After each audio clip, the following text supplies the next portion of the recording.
Welcome back to the Top 6 show. Hit the like button. Make sure you're subscribing. Get the bell notifications turned on as well. Loads to preview. Loads to talk about today. An historic weekend ahead, potentially, for Newcastle United. They could win their first trophy in 60-odd years or lose their fifth final on the bounce. We're going to be previewing that. We're looking ahead at Arsenal versus Chelsea. Will it be a mid-off? Will it be a classic? We're also delving into a massive fraud allegation leveled against Manchester United today. So make sure you stay tuned for all of that. We've got a brilliant panel for you today. We've got Toon Tactics on the show, obviously back in his beloved Toon Army and discussing all things football. We have Roberto here representing Chelsea Football Club. Tom Little is in the house. He's now finally stopped crying after Paris Saint-Germain dunked on them at the famous, but this week quiet, Anfield. Giuseppe is back with us. He's been very busy looking after his baby, starting a new job. He hasn't been able to stream much. Convenient, all of that, at the same time as Arsenal going through a slump. But after a win, he's back on the football terrace. And there he is. Win. Well, you won the tie.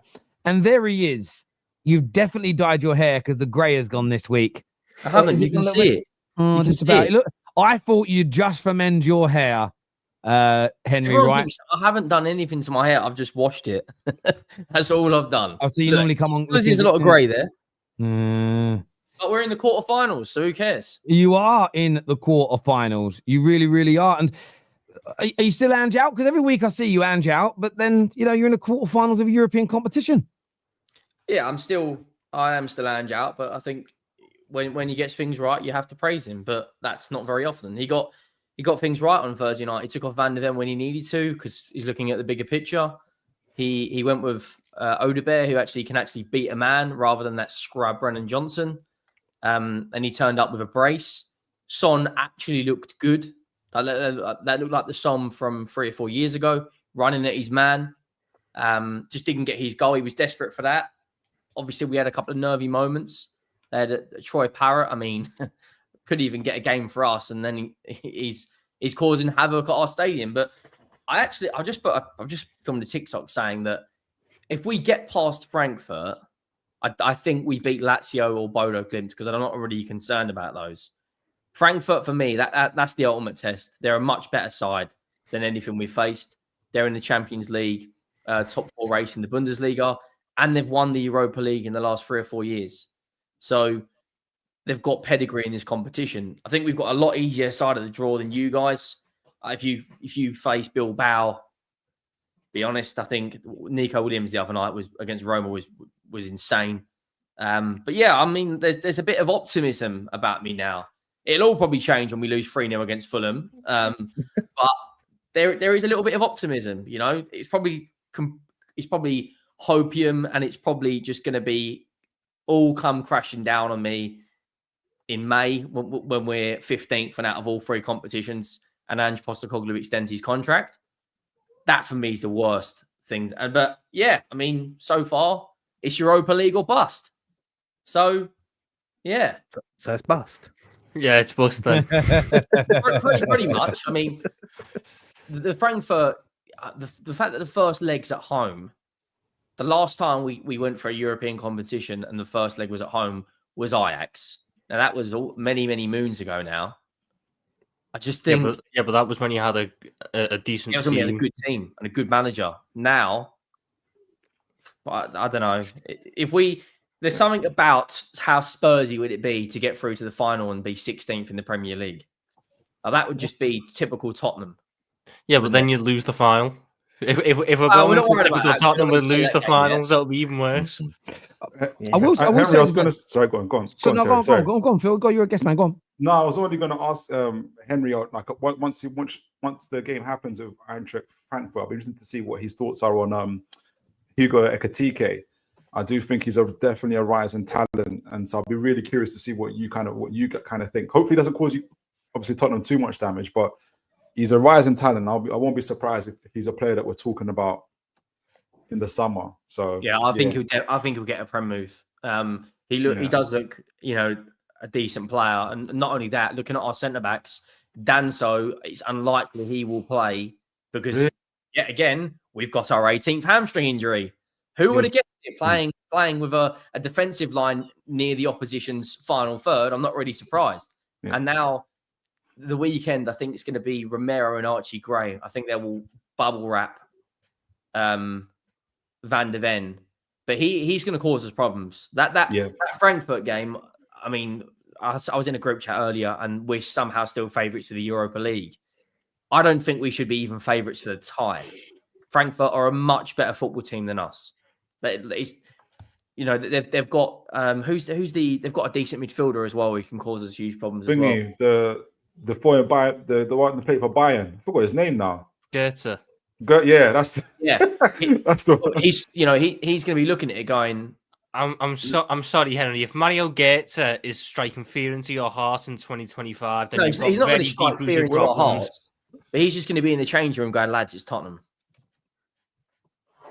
That's when when you got a guy that scored in the World Cup final who's still probably Henry. I think some of the Tamworth players were saying that in the dressing room before he played in the FA Cup. I don't think you need an extensive CV to go, lads, it's Tottenham. They're not very good, these. Yeah, I know. It's a bit like what Liverpool was saying about PSG, I remember. But anyway, different conversation, I think. Do you guys actually think Tottenham can get past Frankfurt? I think for me personally, if you're asking me, I think a big part of it is the fans believe in it. Because the players, I think, feel it in the stadium. I think there's a real kind of confidence issues with players like Brennan Johnson and just the team. It can't help that you got Ange Postecoglou literally having fights with fans. I'm not saying it's the fans' fault that he's doing that, but it goes both ways. Both Ange and the fans going at each other. Is whoever, it doesn't even matter who's right or wrong. The club suffers. That's what ends up happening. The club suffers, and so you need the fans, you need the club to win trophies, to win difficult ties. So I think that'll be my main thing. If you play the way you played in the last round, you're out. 100%.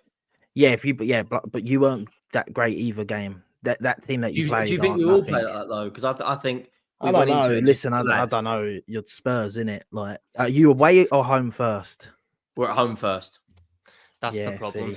I don't think you'll kill that tie off in the first leg. Can I ask a question to Giuseppe on that? Because I think I know what you mean, but I don't want to assume, and nor do the audience. Are you talking about the volume of chances they concede? If they're doing that against Frankfurt and then they do that against Lazio, and then whoever they may get in the final, getting away with that 4 rounds running, are you saying that's just practically impossible?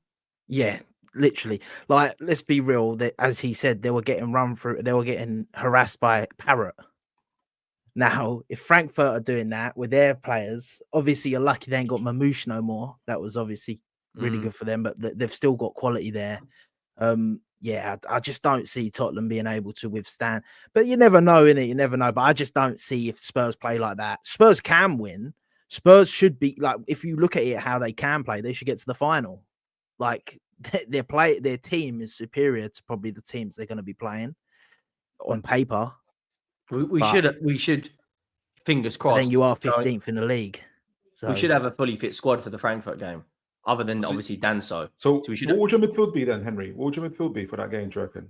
I mean, a lot of Spurs fans don't agree with this, but I'd put Archie Gray in the 6. He's the closest thing we've got. He's a 6. That's because he's a 6. He's a 6. Well, definitely. He's everything. He's a centre back, right back, cheerleader, PR merchant. He's only playing centre back because you guys don't have centre backs. The boy was bought to be a 6, 100%. Yeah, I'd go probably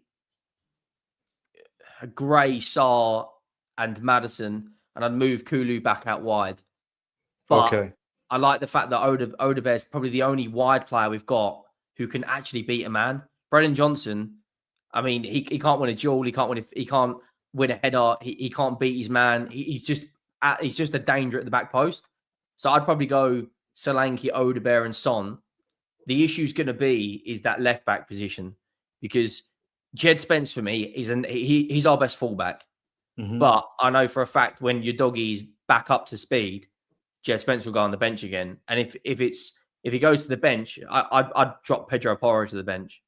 So I think Ange. So even if Jed Spence is playing well, like he's playing well, he's doing he'll just drop him like that. Yeah, like he said in the post. I mean, I don't really agree with the questions that he was asked in the press conference yesterday. Like, I understand, they want a reaction, but they are asking stupid questions about, if you lose the Europa League, are you going to like resign and all things like that? Oh, wow. Okay. And then there was a question about the fullback situation, because we've got 3, I would say, good fullbacks, but there's only one fullback who can defend and attack, and that is Jed Spence. Udogie's good at attacking, awful at defending, and Pedro Porro is not a right back. He's a winger that was converted into a right back in a system in Portugal. So if he goes with Pedro Porro and Udogie, I think we lose. I think we will get absolutely cooked, because you know what Frankfurt are going to do? They're going to sit back and they're going to counter us, just like AZ Alkmaar did, just like pretty much every team in the Europe would do against us now. I'll admit, I've only seen 2 games of them this season, and to be honest, about maybe 60, 70 minutes, mainly because I'm looking at Hugo Ekitike.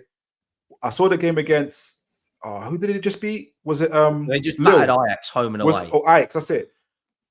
Correct me if I'm wrong, but I remember a lot of their counter attacks was through the center. I don't know how good, I can't remember how good their left wing or right wing is, but I just remember it being through the center. If they do that against Tottenham, you have a better chance. I can't remember them having any like rapid wingers. I'm sure someone in the chat or wherever can correct me, but I don't know if they can really hurt you on the flanks like that. The wingers aren't rapid, but the whole style of play is about getting it into Ekitike so he can be into either Ekitike or Goetze, because Goetze can play the passes, and Ekitike, he's actually quite good at playmaking as well. So I think we've got one of them is called like Knauf or something. I think he's off the right, and then there's a French lad, Bayer or something off the left. Marmouche obviously used to do it from 2 when they had Marmouche. Bahoyo, isn't it? He's 18 or 19. I know he's a young French. I can't remember his name now, but he goes off the left, and then the German lad Knauf goes off the right.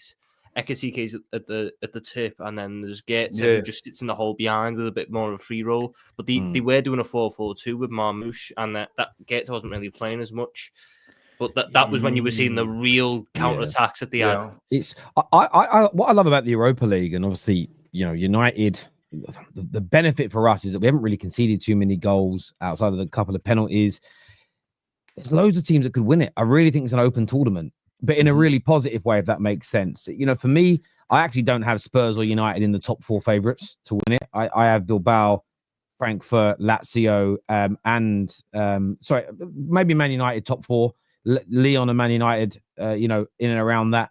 I still can't believe Spurs are with the bookmakers having them as favourites. I think that's fraudulence from the bookmakers. I really do. They know what they're doing there. It's just like everyone had that horse in Cheltenham that fell down. That was an absolute dead cert. They know what they're doing. It's crazy for me because I mean, and do you know what? It's not even taking anything away from Tottenham. I agree with what Giuseppe said 5-6 minutes ago, that the volume of chances that you conceded. You've done that for a number of games recently. The better teams will beat you. Could you sit in and be hard to beat for half an hour, 45 minutes, a game, potentially? But the one thing Big Ange hasn't shown yet is that you're able to do that consistently in the big games. You'll have a game where you guys will do it, and like when you beat City 4-0, everyone praised how compact you were out of possession.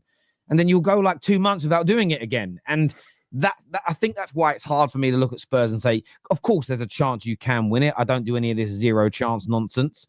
There's always an opportunity for you to do it. But yeah, considering the level of AZ Alkmaar and the fact that it was a very even game, and even right at the end, they had a couple of chances where slightly better shooting and they take it to extra time or knock you out. So yeah, look, I think Spurs are in it and well done.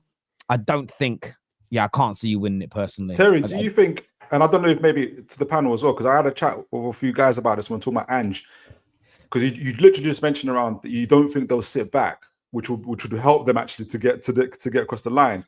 And we're talking about people like Ange, a little bit of Arteta as well, though I think he's perhaps changing a little bit.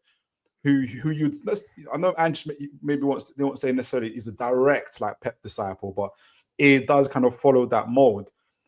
And the feeling that we got is that when we're talking about Ange, is that he's maybe a little bit frozen in time with Pep, where he's maybe following the Pep before the season and in the season before last when the football was a lot more direct. Yeah, I think look, I get the question. I think Ange is part of a group of managers who, I think Amorim, because there's a lot of talk about it, says I'm not going to yield on my principles. But within his principle, he has different ways of approaching games, and that's perfect. That's perfect. Yeah, he spoke about how, okay, we need Casemiro to do a job in our system, but I'll find him the best job to make our system work, not I'll adjust the system to fit him. We have seen in our approach versus Arsenal versus our approach last night against Sociedad a different game plan for the football match, but within the same system. And I think for Big Ange, it's very polarizing. They either sit back and they're really compact and they don't attack so much, or they attack, but they leave themselves vulnerable to getting punched on the jaw. And I think that Pep's been, I don't like to use the word exposed around Pep too much, but this year, without him having the very best players available in the league in most positions, you've seen his system or the flaws in his system be highlighted so much more. You know, and if Rodri returns next season, but he's a shadow of himself, they're still going to struggle. But when they had Rodri, when they had KDB, when they were feeding Haaland and he was scoring all those goals, they could play that particular way. I think most other managers have to be able to adapt in terms of to the game state, because most managers don't have the best squad in their league. They might have one or two teams in each league that have superior squads, but by and large, you're going to have to adapt to what you have got once your system is obviously implemented and people understand what they're doing. So that's my kind of biggest issue with Big Ange. And I think the way to make it work for him is to give him everything that he needs. The problem is it's Tottenham. They're rich, they've got money, but they're anywhere between the 5th to 8th, 9th biggest team in the Premier League, and that's open to debate, right? So when it comes to, are they really going to build the best squad or the second best or the third best squad in the league and maintain it? No. So it's not really a dig at him. It's about finding square pegs for square holes and not trying to shove a triangle in a circle, as it were, because I just don't think that the Spurs board is the best match for Ange Postecoglou. I think they are opposing forces in many ways, if that makes sense. Yeah. No, it does. Absolutely. I think what's going to kill Spurs is the way the legs fall, that the second leg's away. I just don't see, unless you kill them off in the first game, which you won't. I just don't think you're going to go away from home and beat them. I really don't. But then you never know. I think the same thing, by the way. I said the same thing that's made it even harder for Arsenal against Real Madrid is the legs. The fact that we go to the Bernabeu second is just a bit of a killer, because even if we get a 1-0 at home, you've now got to go to the Bernabeu 1-0 up. But then I think we're more built to defend that than you would be. Like we don't have a great away record. We just about got over the line against bloody Ferner Chavos, or a Hungarian side. Do you know what I mean? Like, let's be real. I also think that I like what Terry said as well about the Europa League this year, that there's a lot of teams that can win it, and you're like looking and you're like, oh, who's going to win it and stuff. And I think that's a big key factor of that is the fact that the Champions League teams don't go into it anymore. I think that's a big plus for the Europa League now, because, you know, like, for example, if it was like a few of them bottom teams, imagine like City and stuff and PSG that near the bottom of the table dropped into like the Europa League. Now all of a sudden it just looks like it's one of them two that's winning it, and it's boring. Yeah, no, I agree. It's very open, and I was very happy with. What did you guys make of Man United last night in terms of? I'll go to Roberto. I haven't really heard too much from him yet, but what did you? And I know Chelsea were on at the same time, so maybe it was hard to watch the games. But United scoring 4, actually dominating a game. Signs of improvement under Amorim, or don't get too carried away. How do you kind of assess Man United's performance last night? I think it was probably the best that you have seen in a long while, from the players and from Amorim. I think is a combination of both. I think with Amorim, some of the criticism has been, is he using the players to the best ability? He was changing the lineup a lot. I think hopefully, from this game, if you're a Man United fan, you hope he kind of like looks at this lineup, looks at what worked, and kind of builds from it.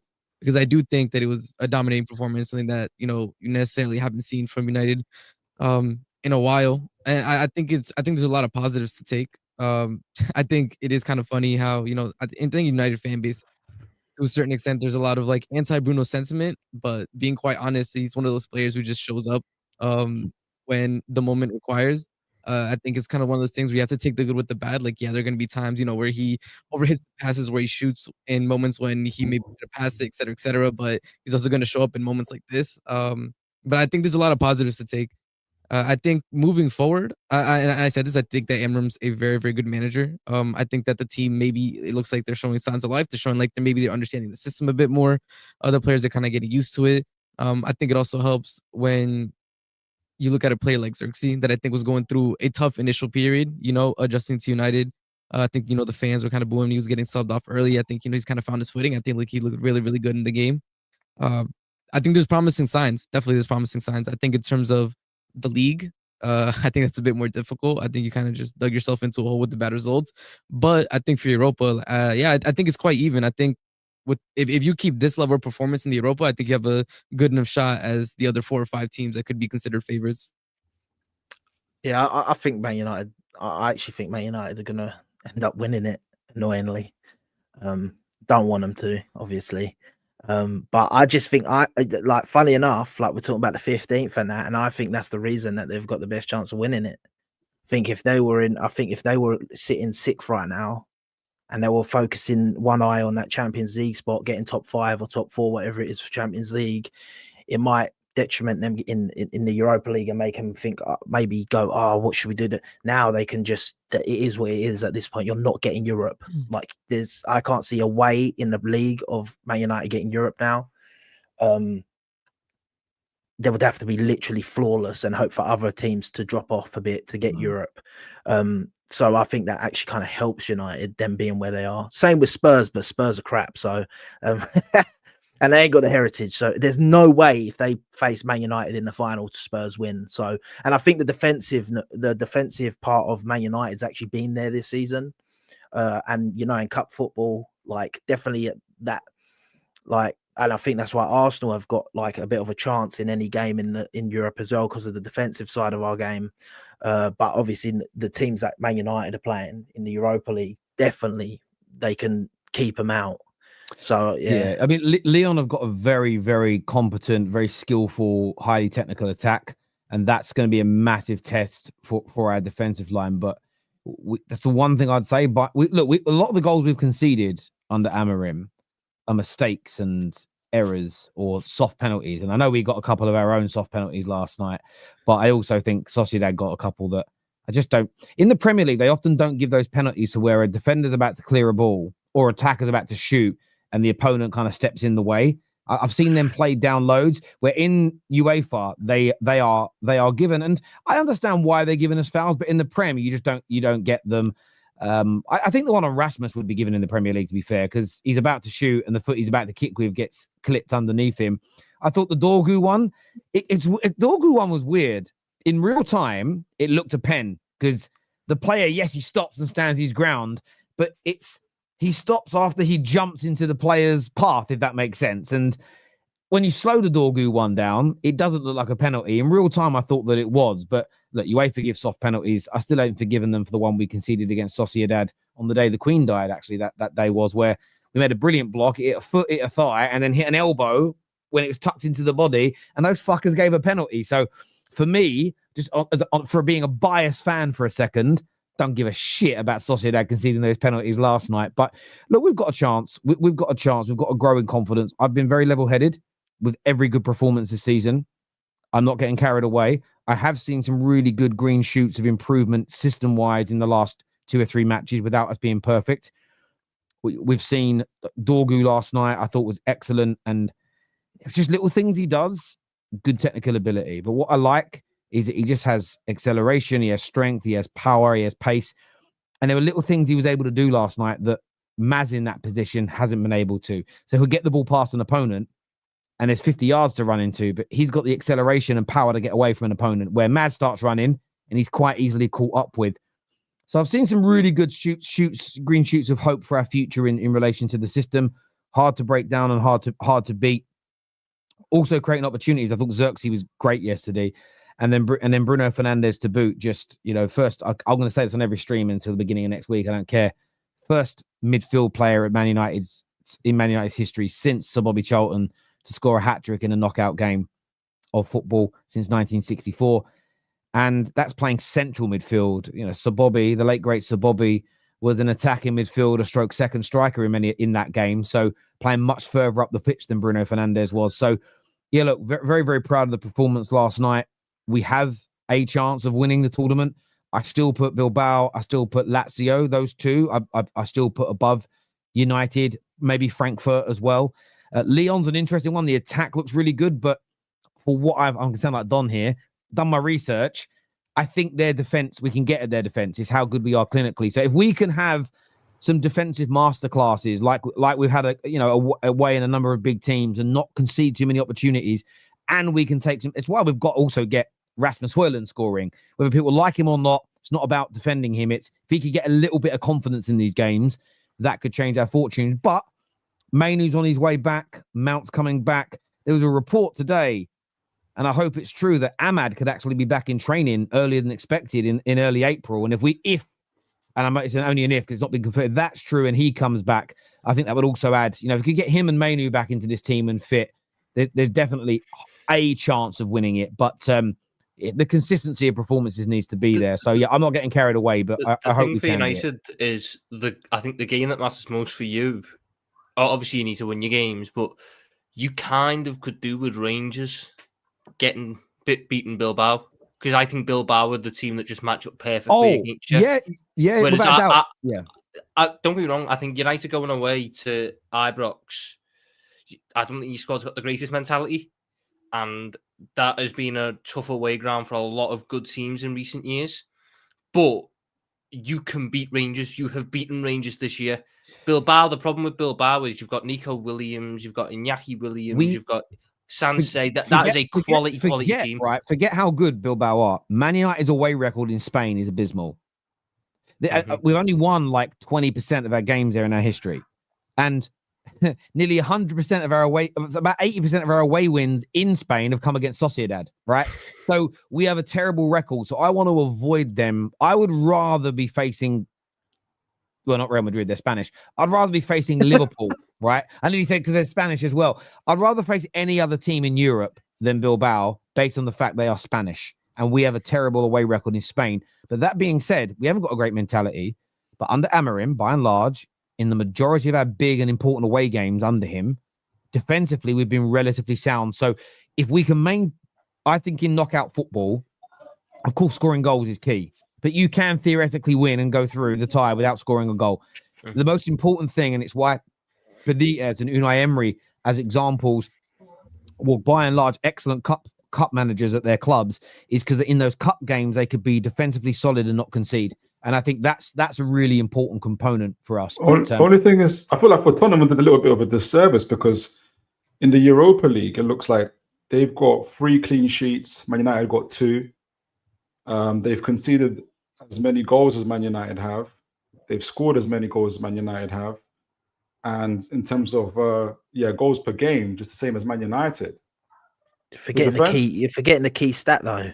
Don't just say Tottenham Hotspur. But apart from it's Tottenham, mate. Like, but apart from the Tottenham thing and the Spursy thing and whatever, if we're talking like just football, but that's the big thing. Like Tottenham, Man United have a weird thing where even if they're bad, they will, and they don't deserve to, they will win. Tottenham have a weird thing of, even if they are playing like one of the best teams on the planet, they will somehow find a way to underachieve. They're playing like the worst team on the planet, and they're getting. But do Tottenham win when they're not playing well? What I would say is that 5 of those goals that were conceded, and they were actually in the first 3 games, which were the draws, they were under Ten Hag. So and this genuine question, what does the record look like from the Bodo Glimt game? So since what's his name? Why don't I remember his name? Amorim's been here. He's conceded 1, 2, 3, 4, 5, 6 goals, 4 of which were from open play, as an example. So and the majority of our goals have been scored since he's been here as well, barring the 3 that we got against Porto. We're also unbeaten. We're the only unbeaten team in Europe all year. I get where you're coming from, and I think you look at those stats, and that's why I'm saying Spurs are not sitting here chanceless. The difference is the amount of times that Spurs have been peppered by teams that I wouldn't necessarily consider to be that great, like AZ Alkmaar. I don't think they're a very good team. Troy Parrott is literally their main striker. I just think if they were playing some of the better teams, once they come up against some of the better teams in the knockouts, that's why they're going to struggle. However, I only have Man United as between 4th and 5th favourite as well. So I'm not saying United are a favourite. So I probably have Spurs 6th or 7th. So I don't have them that far behind us. But I do think we perform better in Europe this season than Tottenham. I would argue the same. You have to also give variables for Tottenham, and that is they've had a lot more injuries than Man United in terms of they haven't had a defensive backline, midfield. They've been missing strikers. And the goalkeeper. And so I would argue, okay, at what point then do you argue for Tottenham to say when they were missing Van der Ven, when they were missing Basuma, when they were missing Vicario? We had 12 players out injured last night, including two of our main, our 3 main centre backs. Three centre backs were out last night. So Lautaro Martinez was out. Maguire was out of the game. Lenny Yoro was out of the game, as an example. We've got Johnny Evans, who's a backup, out. Mason Mount injured. Shaw's been out all year. Delo's injured. Mainu's injured.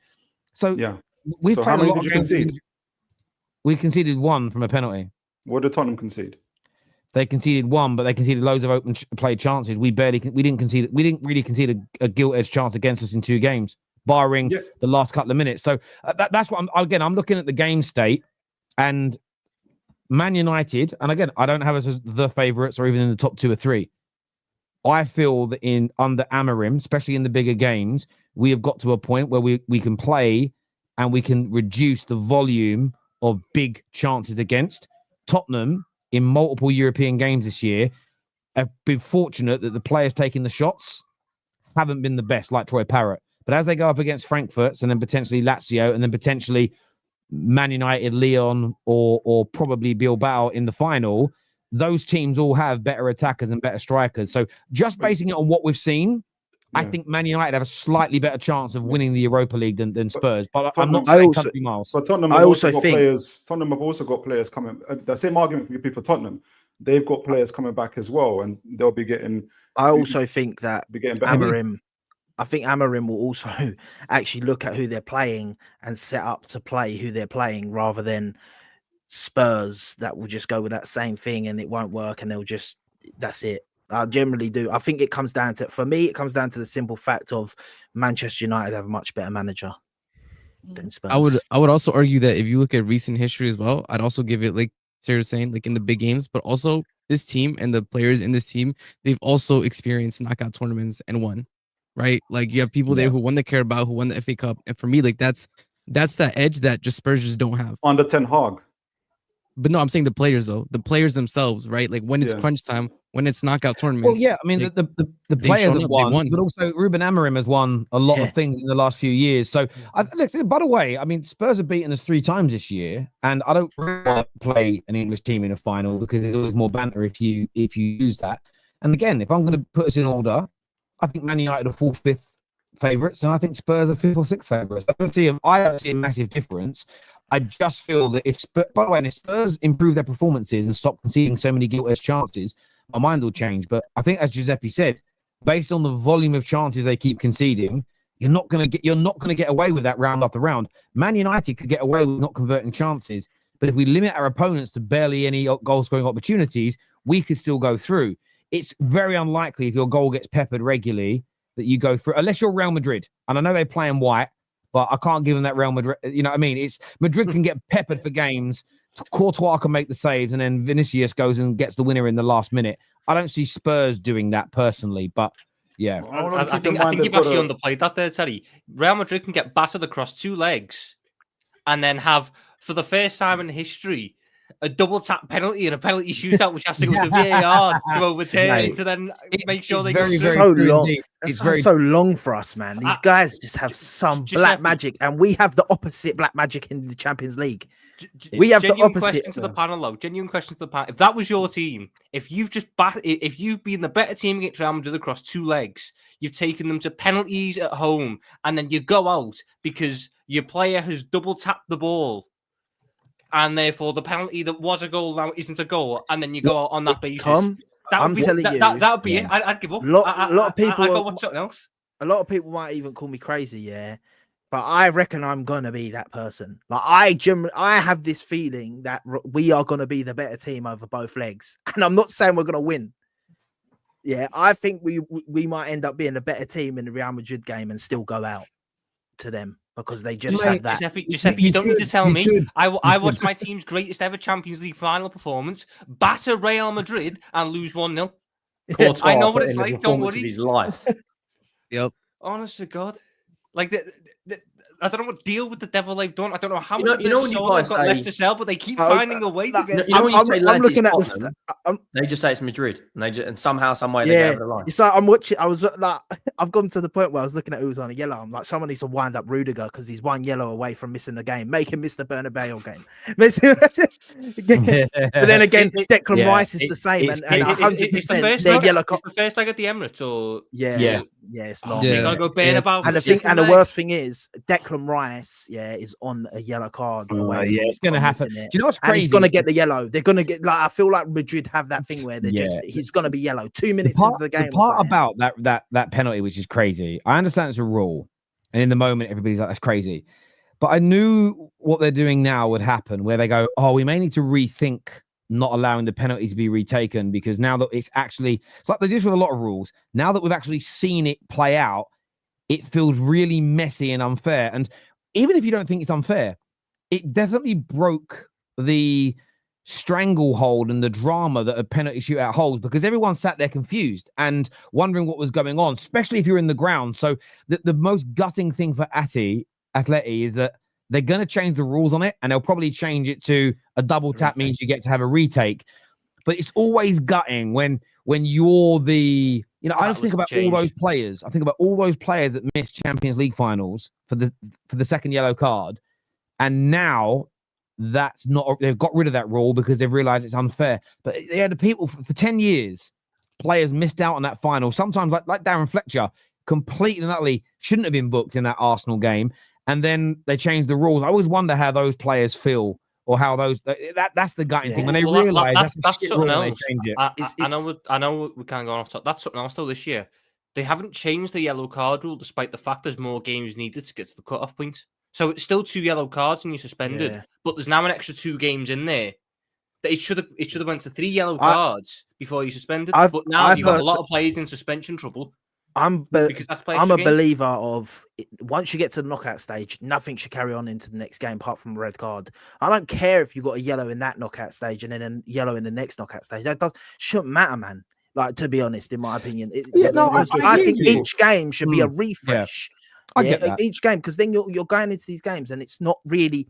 You're not really getting the best out of the competition, for example, because it's don't always happen. But say you do. Say we were going up against Real Madrid. And Saliba and Gabriel both were on that yellow card thing, and they got yellow cards against PSV. But it's about fair play, though, isn't it? This is why I get why they do it, though, because it's all about fair play in the sense of we all get annoyed in a game if a player gets away with an early cynical foul, and then 10 minutes later your player gets booked for one because the guy that gets away with it, he's got another cynical foul in him. So the reason they keep this in is their hope is that it stops cynical fouls or foul play or cheating and time wasting, because nobody wants to risk it. You theoretically should never want to risk a yellow at any point of the tournament because another one and you miss a game. So it's meant to encourage that player's about to run through on goal. I'm not taking him out because I might get banned for later on. I get why it's there, but I also understand, like, you're looking at it from one yellow card and we don't have Declan Rice for the Bernabeu. Like, that's going to be painful. I also look at it like, I don't believe that yellow card he got was a yellow card. Yeah, that's true. That's true. That happens easy. And that does happen a lot. How many times do you see a player get a yellow card and you're like, that wasn't a yellow card? And it's like, so it's a bit of a. I understand why they do it. It's the rule for everyone. Like, once again, they're going into the game with Rudiger and Modric, both on yellow cards that it can happen. So it's for both teams. But I hear that. A few super chats here before we move on. This is from Josh, says the players know the Europa is the season win or bust. Look, for Man United, it's huge. I mean, I was looking at the numbers, actually. Like, people should start taking that competition more seriously. If you end up winning it, in totality, it's just under £50 million in prize money. It's... Terry, I think when they changed it from UEFA to Europa, that's when it just hurt the brand. When it was UEFA, Yeah. It's just way better. Do you know what it is with the word Europa? And maybe it's because we're English, right? In England, when you stay at any hotel that says Europa, it's always a shit 3-star hotel. Maybe the word Europa in Europe sounds more posh. Like in England, where you stand, if you ever out anywhere, where are you staying tonight? I'm at the Europa. You get this noise. Oh, I just think it's a word in it. Well, yes, 3 stars a lot for an Essex boy. But the thing is, like, it's kind of like the word doesn't sound great. They should have found a better. Great. No, I hear you, but financially, it's massive for us, Josh, because it's. I'm talking super chat. I know your name, mate, Josh. Just to get, it's 50-odd million in prize money for the tournament, and then you're guaranteed 60 to 70 just being in the league phase of the Champions League. It's 50 to 60 million just for being in the league phase of the Champions League. Whoa! If you get to, if you get right to the end of the Champions League and win it, it's £900 million you win in totality, because you basically you're it's paid more than that nowadays, Teddy. You're paid for every single game you play, essentially. So you're guaranteed 8 games now before you've even kicked a ball. Yeah. I think I think I read something that Arsenal. We made 100 million off the group stage. Yeah, Arsenal have already made over 100 and like. Oh, is it? Million. Okay. Yeah, because of the change, made 140 million. the prize money's gone bigger. There we go. So maybe that's why the Europa League gone up as well. So yeah, for Man United, 6 teams next year. That's mad. Okay, yeah, all right here. So performance, but okay, so yeah, there's performance bases, right? So if you win it, whatever else you've won, it's 25 million on top as an example. But yeah, it's massive. Yeah, it's broken down here, but it's very complex. But yeah, it's one of those things, as you say. For me, it's massive for Man United season, and it's massive for next year because the injection of cash is something we need. Dorgu will definitely make defenders think he looks class. Yeah, I've been very happy with him, barring the red card. The only Ruben Amorim signing just suits the system. Who'd have thought? Who knew? I hope there's more. Frankfurt are quite inconsistent since Mamouche left. However, they like to play on the counter, which is the Achilles heel for Spurs. 4-1 to them in the tie is what Zane says here. But what you said there about them being inconsistent, that's also why I do think, and Spurs are down like 5th or 6th favourites, but I actually think anyone, barring Rangers, I think everybody else left in the tournament has a genuine shot of winning it. I do think that. Rangers and that sounds harsh. Years ago. Yeah, I know, but I look at Rangers. I just can't see Rangers doing it personally. I can't make an argument for them. Big up to everyone on TFT, but I have a question. If you could change one thing about your club, what would it be and why? We'll throw this question to Henry first. Get Daniel Levy out. Get Daniel Levy out. Okay. What about yourself, Phil? Because you love your club at the minute, but what would you change about Newcastle? I wouldn't change a thing. I think sometimes the harder the journey, the sweeter the prize that you get for it. I wouldn't change a thing. I like that. How about yourself, Roberto? What would you change? Americans out? Nah, I think I would honestly change the sporting director's philosophy, because I wouldn't mind if they spent $1 billion plus on actual quality players and we had a squad that reflected that. I don't mind the money spent. I just mind the direction that they took it in. Yeah, I hear you. What about yourself, Giuseppe? What would you change about Arsenal? Take the final bloody step in the transfer window, or get the owners out. Like buy £100 million midfielder. Yeah, you just want phase 5, don't you? You just want phase 5. I just want us to finally go and just tell Newcastle here's 200 million, give us Bruno and Isaac. And how about yourself, Tom? Probably changed the way that the atmosphere is done in the stadium with the amount of tickets that go touted and stuff. I want the actual real atmosphere back. Yeah, it's the myth. It's the myth, isn't it? The myth of Anfield. What's going on? It's not a the myth. The curtains have closed. It's been fucked. No, it's not a myth. You just said, I want Anfield to have a good atmosphere again. It's a myth. No, it's not. It's a roundabout way. It's a roundabout way. No, that's not what a myth would be. It never happened. It happened. But the problem is, it's no longer here. Do you know what? If I want to go back, if I ever want to go back to study at university, I need a quiet place to go. Anfield's the place, right? There you go. The new library. Viewers, hit a like button and make sure you're subscribing. We have some really big news to talk about now. I need to read this. This was sent to me. This is being published in the morning in the Times by Matt Ziegler. It says here that Manchester United have come under intense scrutiny following allegations of financial misconduct, casting a shadow not over their current rebuild, but even their storied legacy. The accusation, if sustained, could lead to severe repercussions, including fines, sanctions, and tarnish of reputation that will take several years to rebuild.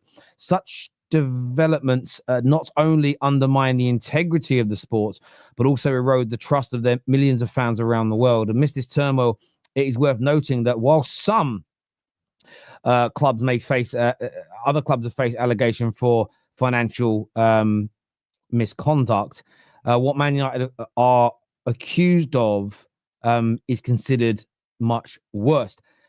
Man United signings of Chido Obi and Heaven from Arsenal for a combined fee of £1.6 million has been lauded as the biggest heist since the Hatton Street Garden jewelry robbery during the Easter of 2004. So Man United are under severe allegations of financial fraud, misconduct, and robbery for stealing 2 gems from Arsenal for £1.6 million, who are valued somewhere much more than that. So what do you guys make of that? Should Man United be punished for robbing Arsenal of Heaven and Chido Obi for just £1.6 million? Doesn't have to go through like a whole actual thing of like arbitration stuff before, and why did now change it? Did they not agree a fee with Arsenal then? You do understand it's a fucking joke, right? Yeah, you do understand the joke. Yeah, it's not real. But like, where are we even trying to go with this though? Like, yeah. What we're saying is 1.6 million. Listen, I'm talking about Aiden Heaven. How good is this young man for £800,000, 18 years of age, starting in big European games? I feel like Man United have robbed Arsenal. It's one of them ones where it's hard, right? Because he's a good player. Anyone that says he ain't a good player, he was playing. There's a reason he got brought on the pre-season tour and actually played against United pre-season, and he looked pretty decent when we were playing pre-season. The fact of the matter is, it's a bit hard right now because that's a very hard position for us to keep a player in. Like, definitely that sort of young player that wants to play, because let's be real, as long as we have Saliba and Gabriel both pretty young at the club, you're just not getting in. Like, you have to be like a high level, yeah, to get in above Saliba or Gabriel. So, like, there's loaned him out though. I don't think he wanted that. I think that if Man United are coming and telling him, we've got a place for you in our starting 11, we play 3 centre backs, for example, and show him a pathway where, like he's already doing and playing in the team, I just don't think the loan he would have accepted it, to be honest, because he could go on loan and he's still, I'm sorry, Saliba signs a new contract, Gabriel signs a new contract, he can go on loan all he wants, he just won't be a starting centre back. Yeah, but the likes of Kivior, Tomiyasu. Yeah, but once again, I feel like probably lost a gem there. We have. Once again, I'm not saying we haven't lost a good player, but this is what happens sometimes when your team starts elevating. Not even to try and blow my own trumpet, but the defense of Arsenal is the key of, like, the big thing of Arsenal. Yeah, the best part of Arsenal really is our defense. So it's like, that's why you lose these players. That's why City lose so many ballers and they go somewhere else and they start balling out because they just can't guarantee these guys. Just simply, don't you think that Arsenal should find a way? So if you take Liverpool, for example, they've got 7 academy players in their squad who are part of their squad rotation, and Liverpool are about to win the league. They're in multiple cup competitions, or were, just like Arsenal were. So if Liverpool can do it, why aren't Arsenal? Because the fact of the matter is, if you don't think that we said that to Heaven before he left, then you're crazy. We definitely said that, but he's obviously had Man United come to him and said, look, we want you in our starting 11. We want you to be one of our main centre backs. You can't say that to him at Arsenal. At 18. It doesn't matter about the age. Saliba was like 18, 19. Let me ask you, right? Let me ask you, right? Kivior is obviously older at 25, but Kivior played 17 games this season. Yeah. I've watched Kivior play for Arsenal. I've watched every single Arsenal game this season. I don't think there is I don't think it's a mad take to say Heaven is as good as him right now. Yeah, I'm not So my gonna point, deny. again, there'll be some. Of course, Heaven is going to make some mistakes. He's 18. There's no doubt about that. He's been brilliant these first 3 games. I'm not saying he's flawless. I'm not saying he doesn't have to learn a lot. But actually, I have a pretty strict rule when it comes to young players. I generally feel, and you make mistakes every now and then. I didn't see enough in Ahmad when I first watched him at United, and I got that wrong. But by and large, I think you can see in the first 3, 4, 5 games a young player plays, whether or not they've got the ability to make it at the highest level. You saw that with Mainu straight away as a prime example. You saw it with Saka. You've seen it with Skelly this season, Ethan Waneri. You think about Lewis Miley at Newcastle, Mickey Moore that comes on, Curtis Jones when he broke into the Liverpool team. You look at Palmer as an example. You certain youngsters, you see them and you go, they're raw, but you go, yep, there's a player there. Yeah. And watching these 3 games of Heaven, and you're talking about coming on in a cup tie we were losing, coming on against Arsenal, his former team, for his Premier League debut when we're under the cosh, and then starting a gilt-edged European game. And he's done brilliantly well. And I don't think he's perfect, but I do look at this and just think, you've got Kiwior there that none of you want. You all want gone. You've had great success with Ethan Waneri, great success with Skelly, great success with Saka. I just feel like you've dropped a little bit of a ball. If you'd have given him those 17 games this season, he'd still be an Arsenal player. Now, I'm grateful because we have hemorrhaged money on players for years. But to get him for 800,000, 900,000 pounds, I can't lie. I am absolutely buzzing because there is the potential that over the next 4 or 5 years, he saves us 50, 60, 70 million pounds in the transfer window now that we can spend elsewhere. So I just want to thank Arsenal for him. And I think young Obi as well is going to be a bit of a player. So thank you, Arsenal Football Club, and thank you, Hale End. It's you're scary. Well, Hale End, Obi Martin's a bit of a push with Hale End. But yeah, listen, at the end of the day, it's a great coup for Man United to get him. I just don't. Man United is still a big team, right? They've still got Paul. There's still whatever I don't know enough about Heaven. He might have been a United fan when he was young. I don't know, So it's like one of them ones where Man United have sold him their thoughts on him and what they think going forward with him, and probably offered him a bit more money. That's always a great little addition on top. I'm not saying he left for money at all, but I'm just saying that on top of getting a good pathway from Man United, it will sway you. He's been at Arsenal for 5 years. He joined in 2020, so he hasn't been there stupid amounts of time. He hasn't been at Arsenal from the age of 6, 7. He's been 13. At Arsenal since the age of 13, which is a little bit older. It is that little bit older when you've joined. And yeah, it's the same with Obi Martin. Obi Martin was at Arsenal for 2 years. In your academy, academy. Yeah. Academy. We signed him from abroad. He was 2 years, and then he's gone to Man United. So Obi Martin had no loyalty to Arsenal. 2 years, that's not really a thing. So listen, we should have tried to keep him, and I think we did try to keep him. I just don't know. I think Man United probably offered them a better. And I think what I'm trying to say is that loyalty is a two-way thing, isn't it? If Obi's getting no games and there's no rotation between him and Havertz, for instance, you have to ask yourself why. When did you want Obi that to happen with Obi? I'm sorry, the guy's how old now? 16.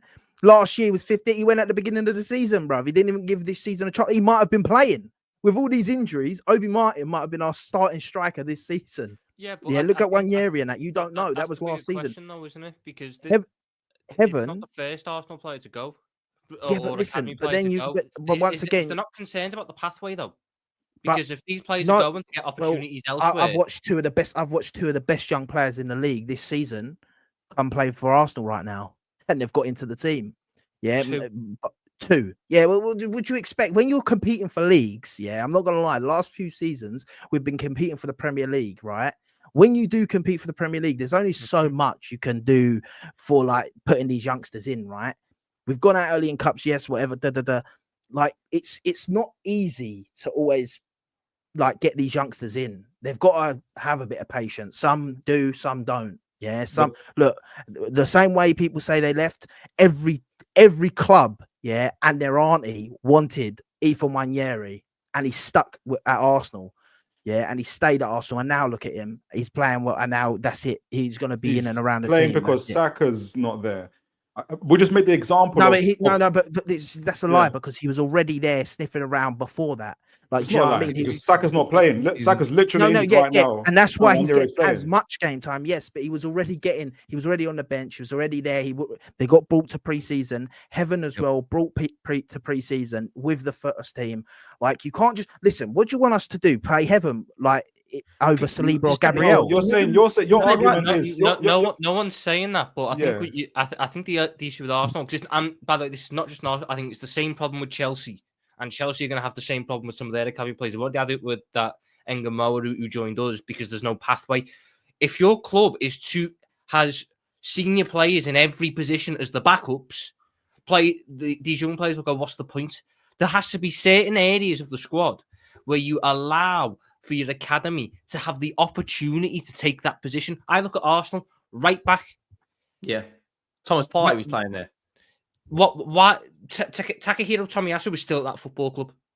And he is, whether you like it or not, still seen as a senior option at the football club. So then any young right backs going, there's Ben White, there's Yuri Timber, there's Tomiyasu, and then there's Thomas Partey, all ahead of me right now. And who's not to say they won't buy another player? Because, as you said yourself, Lewis Skelly stepped up this year. Brilliant. Why did you go and buy a left-back in the summer?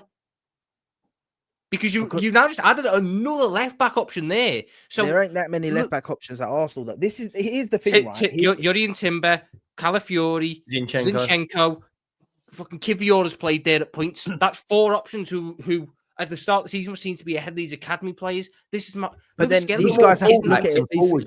These guys need to look at it and say, but with all that as well, Lewis Skelly's still got in the team. If you're good enough, you're good enough. Yeah, and I hear you to an extent. I do get you. Yeah, but we're desperate for a league. We're desperate for a big trophy, right? Mm-hmm. Like, to the point where the risks are a bit harder for us to take right now. But you're not Man City, so stop trying to do it the Man City way of having a squad full of bought players. The only other teams who have won a league title in the last couple of years is us. And if you look at our squad this year, I'm just going to use this year as the example. You've got 2 academy kids at right back. You've got an academy kid at centre back. You've got 2 academy kids in the midfield. And you've got an academy kid as a goalie as well. That's 6 players who play a lot of football in the Premier League. Well, Harvey hasn't, but he has done in years gone by. Who play a lot of football in the Premier League, who came through who played parts in the academy system, and then got their opportunities in the first team. That's 6. I look at Arsenal, and as you said, you've got Saka, you've got Lewis Skelly, you've got Waneri. Am I missing anyone? We've got the right back, but he's obviously they're young, isn't it? Like, some of the ones that we've got coming through. Look, we've got I just don't want to butcher his name. Didn't you get debuts to like Jaden Dans and players like that, and then you won the League Cup? Young lads have got on the pitch. And even then, you know what? If you want to go the way of buying these players, Liverpool and Arsenal have a similar model, which for all intents and purposes, you're a little bit more risk taking than ours. But how do we fund these models, Giuseppe? Through sales mostly. Do you know how much we've made off academy sales in the last 5 years? We make so much money off selling academy players because you give them an opportunity and everyone goes, oh my God, they're playing for a top team. They must be good. And then you go, well, they're not really, but we can flog them for 15 million, 20 million. And some of them do work out and go on to have good careers, but the rest of them don't. And you pocket that money and you can go spend it in positions where you don't have the young players ready to step up. Here's the thing as well. Like, obviously, we don't know. Obviously, we don't know the ins and outs. I was reading a few things with Heaven as well. That was like, he wants to play in midfield. He don't want to be a centre back. Obviously, he's got Man United now and anything, but we don't know what Man United have promised him in the long term, etc. Like, compared to like us of him being in the midfield. We've got a few other youngsters that obviously we might be focusing more on. We've got obviously that Nicholas. It's Joshua Nicholas. He's the right back. Looks really good. He's tidy. He's young. He played pre-season and that. Hopefully he's someone that could come through. Obviously we've got that young midfielder that's just like ripping it right now. Max Bauman. He's just got a call up, hasn't he? Yeah, just got a call up, and he lives like 20 minutes from me. And like this, what I mean, you can't keep and you can't promise these things to every player. Yeah, say for example, right? He's like Arteta said, like, all right, cool. Look, Joshua, you're going to be the right back, the next right back option, obviously, as a youngster. And was a mistake. And the same with Skelly. Yeah, and the same with Skelly. You can't then do that with the centre backs as well. You can't have too many youngsters. Like, do you get what I mean? No, but I think you are going to lose your- some.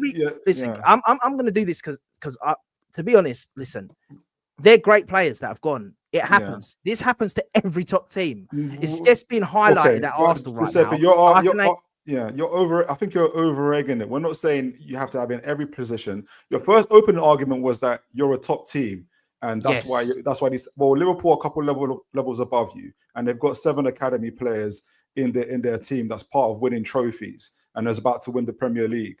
Where's their academy young centre back? Who have you got? I don't know, Tom. Maybe you have. He just said. He said. He's got 7 academy players in their squad. I can list them again if you want. Kelleher, Conor Bradley, Trent Alexander-Arnold, Jarell Quansah, Curtis Jones, and Harvey Elliott. So that's 6. We got 6 of them who play regular Premier League minutes. Is Kelleher? What about Kelleher? Yeah, Kelleher came through. Yeah. So he's the backup keeper, isn't he? And we're not saying that you should be. A couple of them names that you're pushing at. Come on. Couple of them names that you're pushing out. In what way? In what way, Giuseppe? In what way with those names? In the sense of like, I call Trent. Yeah, you're saying Trent. I gave you Saka. If we can discard Trent and Saka if we want. Yeah, but what I'm basically trying to say is, we're forgetting that Manchester United have pull on these players. Like we're talking players can't just choose to leave a club, even if there is a pathway. Like playtime helps. No, are you just saying, man? I do. Maybe I agree with that. We are just a more prestigious and more attractive club. I agree. Listen, I'm not saying that. I'm not saying that. Can I say something? Like for an example, this is all hypothetical. We don't know anything. Yeah, he might sit there and look at Saliba and Gabriel and say there is no chance in hell I'm playing for this team in centre back anytime soon. Yeah, he might then look at Manchester United that are giving him a great offer, a great opportunity. They've come for him. They say, we want you. We're going to pay you more than Arsenal will pay you. You come here. We've got great facilities. We're a good club. And he might look at it and say, you know what? I fancy myself to actually get right into that centre-back thing because I think I'm currently better than what they've got. You might have done. But I just went back to the Carabao Cup 3rd round this season, which is, the Carabao Cup seems the cup to give the youngsters opportunities. And I went to have a look. You played Bolton in the 3rd round. And you played the young lad in goal because Neto was cup tied. Still the stupidest decision I've seen. Getting a goalkeeper. The worst decision. Worst summer. It's just the worst. But then I went to look at your centre backs and you played Kivior and Calafiori, and Aidan Heaven was left on the bench. Now, to me, I would have that's a game where if you'd have started Aidan Heaven and he knows that, look, I'm 4th choice centre back, maybe 5th choice for a year, whilst they can't get rid of Kivior. But I know that the manager values me, gives me opportunities.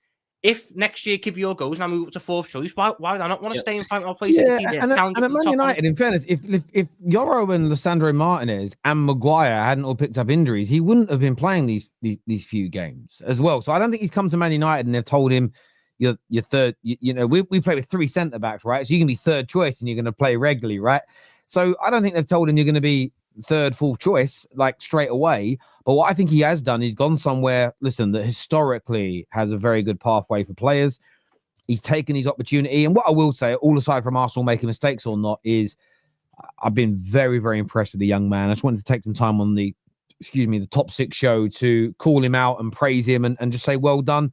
Keep your feet on the floor, young man. And listen, you could become a very, very important player at the biggest football club in England. A few comments here. First one says from Jason. Says, just been listening to Bill Burr and he talks about blatant corruption in the NFL and other sports there. It makes me realize that maybe it's not refs' ineptitude, but corruption here too. What does the panel think? Corruption would be designed to benefit one team specifically. I don't know which one team has been immune from all these stupid refereeing decisions. I think every single club has been victim to at least 2 stupid refereeing decisions where you go, well, how did we even get to that point? How did it get to this point? Yeah, I think the corruption, look, we know corruption exists within football because look at what happened a decade or so ago with Sepp Blatter and Michel Platini and the bid. So we know that the money has helped, bribes have helped certain countries or places win tournaments or win rights, etc. If there's corruption, I don't necessarily think Real Madrid. No, I don't think any Premier. Well, you can argue the clubs that are owned by like super billionaires could, but most clubs don't have owners that could afford to consistently buy these people off. Does that make sense? You know, I just don't think they have. But maybe they do. That's where it could happen. You might have a club that says, right, we'll pay you, Mr. Head of UEFA, X amount of money, or head of the Premier League. We'll pay you £5 million cash in an untraceable bearer bonds account somewhere a year if you push the referees to give as many favorable decisions in our way. You've still got to go and create a team that's capable of winning enough games to win the league, even if you're getting the referee decisions go in your favor, right? So I don't think that's how corruption could work, personally. What I do think can happen when it comes to referees, Jason, is you could have, we're going to make sure, you know, if we get a chance to give a penalty, if we get a chance to do this in this particular period, maybe there's quite large bets that are being made. Maybe a referee knows between the 50th and the 60th minute, if you get the chance to send somebody off, do it. And maybe there is quite a bit of money that gets bet. And if there's a chance to give a red card, they do. They might lose money on a few, but eventually they get an opportunity. That might exist. Something along, maybe you get a player and a referee involved in something together. They know a tackle's going to happen in a certain minute and he's going to give a red card. Would I be surprised if that ever came out? That between a player and some refs and people putting on big bets somewhere around the world was happening? I wouldn't go, oh my God, I can't believe it, because that's also happened in multiple other sports. The problem is, what I don't think goes on is that there's money paid to go, right, we're going to screw Arsenal this season, or we're going to screw Spurs next season, or this year, we're going to make sure Madrid get number 16. I just don't think you could hide that. There'd be too many moving parts, too many people, personally. But of course, corruption exists because we've seen it. Then Arteta starts heaven in the Carabao Cup. Arsenal loses. Then Arteta gets criticised for not taking the cup seriously. Arsenal would not go out to Bolton Wanderers if they started Aiden Heaven alongside Jacob Kivior. Or Preston.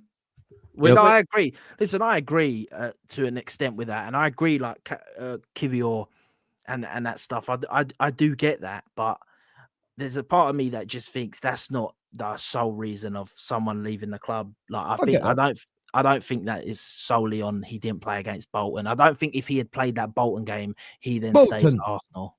Yeah. What are you going to say, Henry? I was going to say, make it profound. You said earlier, due to the quality of centre-back, it's very unlikely that Haven would get a game. Asensio started as the 6th choice centre-back at Real Madrid, with Rudiger, Alaba, Militao, Tchouaméni can play there, and someone else. Call it injuries, call it performances. He's found his way into the first team and been arguably their best centre-back since Christmas.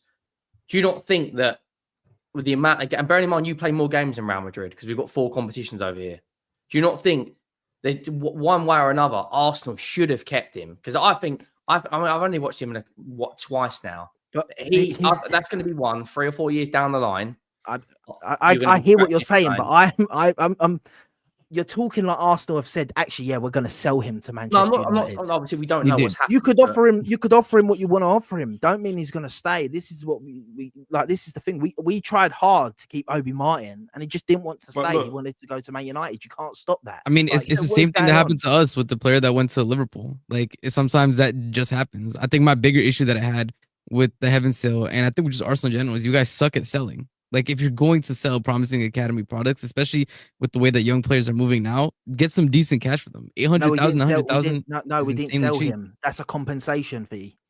We didn't sell him to them. They just come and got him. Right? Yeah, you don't sell academy players like that. Their record say Arsenal's record sale is still Alex Oxlade-Chamberlain to Liverpool according to Transfermarkt. Henry, their second record sale according to Transfermarkt is Nicolas Anelka back in 1999. Iwobi's got to be in there somewhere as well, isn't he? Iwobi's like 3rd, 4th, or 5th. There's something there. Smith Rowe's in there. Like Oxlade-Chamberlain, Anelka, Smith Rowe, Iwobi, and then I think it's either Nketiah or one that's a bit older, or Balogun, yeah. But like, I think I done the math on it when we were in Germany because we were talking about this one night.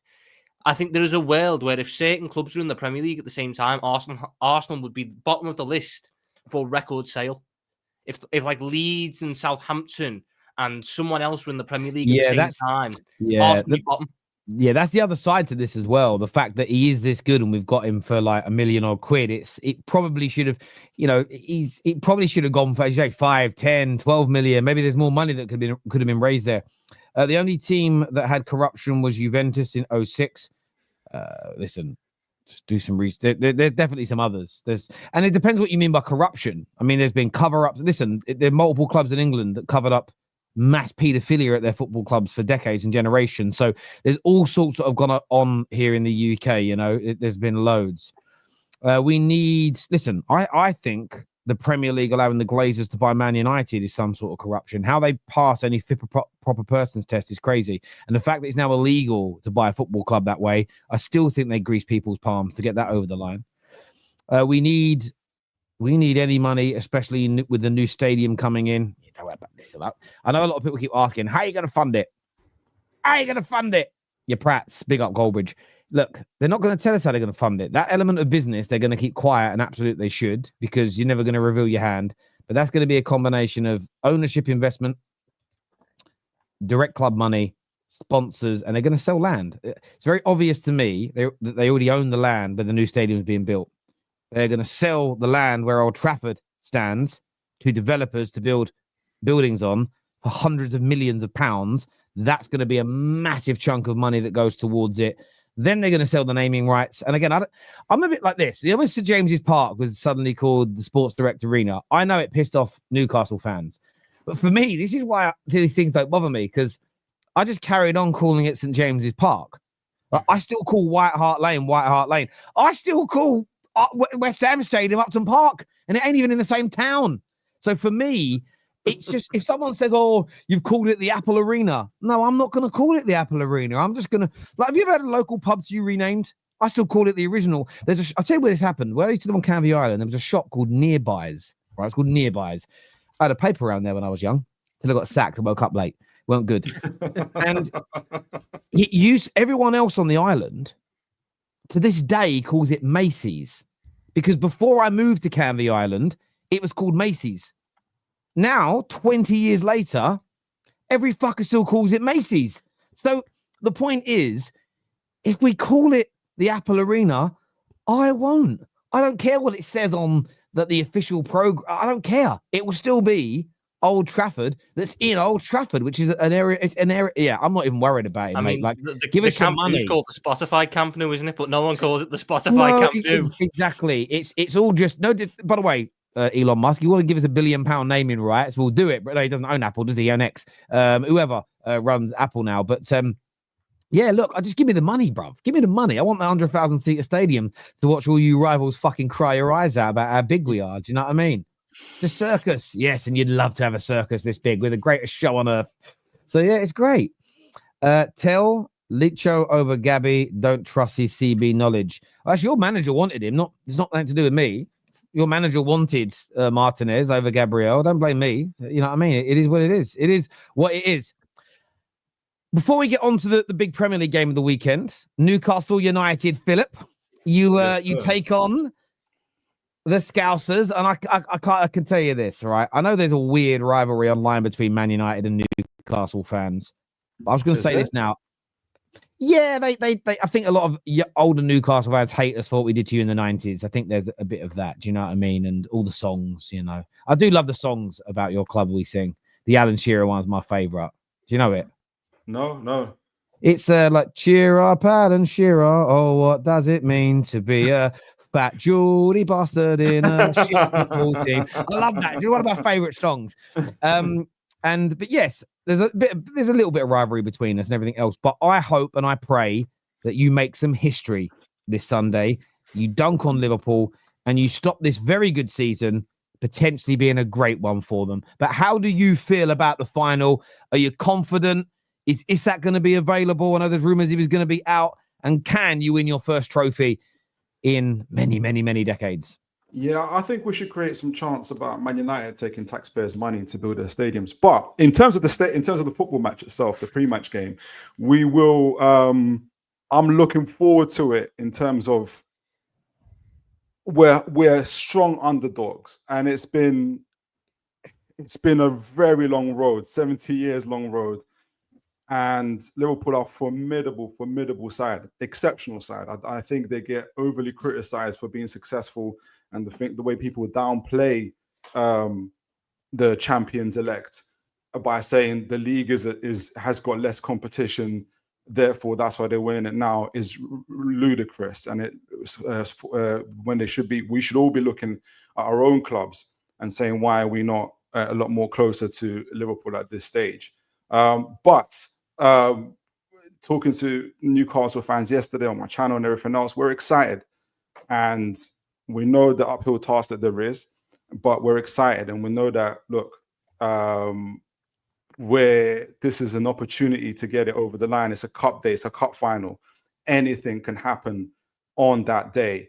And so, yeah, we're looking forward to it. And should we win, it's going to be absolutely amazing. And yeah, I can't wait for it to happen. Do you think that Liverpool going out of the Champions League is a positive or negative effect on the game? Do you think it has a positive or negative effect? It's a great question. It depends on. Me personally, I'm taking Liverpool at their best. I believe I'm going to say that when they got knocked out, they said to themselves, "We're absolutely mad now, and we're going to try and make ourselves feel better by winning a cup." So I'm going to take it as Liverpool coming into this final as in a psychologically and emotional way, ready to obviously snatch, to take the trophy. So I'm not necessarily taking it as they're going to be so down, they won't be bothered. I don't think that's going to happen. I don't think that's going to happen for Liverpool. Aren't they going to be without Trent and Konate? I know he trained today, but Konate will play. Say that again, sorry. 100% though, is he? He's going to play. Though, It was cramped more than anything. But you are without Trent, aren't you? So it'll be kind of who's going to play right? Is Conor Bradley back? No, it'll either be Jarrell Quansah's put it right back, or we'll play Curtis Jones at right back. But Newcastle don't have Gordon, do they? No. Newcastle's left-hand side is decimated. You got no Hall either, have you? Who's going to be your front three? It'll be Murphy, Isak, and Barnes, and our midfield will be Joe Linton, Bruno, and Tonali. The left back will probably be Tino Livramento, and Burn at left. Is insane. Yeah, absolutely.